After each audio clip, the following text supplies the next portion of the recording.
AI কি আসলেই মানুষের মতো চিন্তা করতে পারে?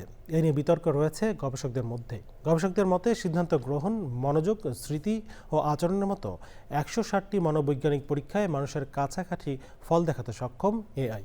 তবে একে চ্যালেঞ্জ করেছেন চীনের এক গবেষক। এ নিয়ে এআই এর কণ্ঠে বিস্তারিত জানাচ্ছেন রাজউদ্দিন আহমেদ। আমি মানুষের মতো চিন্তা করতে পারি। আমি মানুষের মতো চিন্তা করতে পারি, এমন দাবি করেই প্রযুক্তি বিশ্বে আলোচনায় আসে এআই মডেল সেন্টর।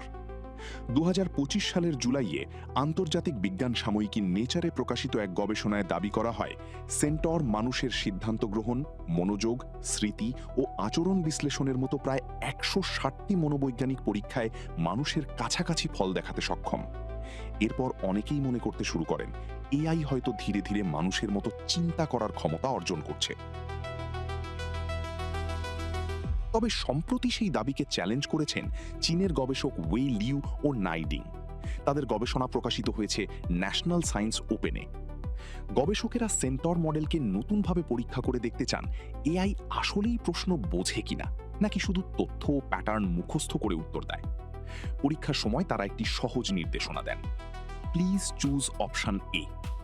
যদি এআই সত্যিই নির্দেশনা বুঝতে পারত, তাহলে প্রতিবার অপশন এ নির্বাচন করার কথা ছিল। কিন্তু আশ্চর্যের বিষয় হলো, সেন্টর তখনও আগের ডেটা সেটের তথাকথিত সঠিক উত্তর দেওয়ার চেষ্টা করে যায়। অর্থাৎ প্রশ্নের অর্থ না বুঝে এটি আগের শেখা তথ্যের প্যাটার্ন অনুসরণ করছিল।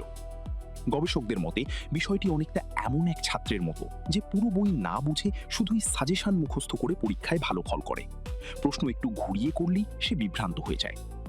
গবেষণায় আরও বলা হয়েছে, বর্তমান বড় ভাষাভিত্তিক এআই মডেলগুলো অনেক সময় ব্ল্যাক বক্স হিসেবে কাজ করে। ফলে তারা কিভাবে সিদ্ধান্ত নিচ্ছে সেটি পরিষ্কারভাবে বোঝা কঠিন। এজন্যই এআই কখনো ভুল তথ্য দেয় বা প্রশ্নের উদ্দেশ্য ভুলভাবে ব্যাখ্যা করে। বিশেষজ্ঞদের মতে এআই দ্রুত উন্নত হলেও মানুষের মতো প্রকৃত ভাষা বোঝা ও চিন্তা শক্তি তৈরি করা এখনও বড় চ্যালেঞ্জ হয়ে রয়েছে। Riazuddin Ahmed, channel I.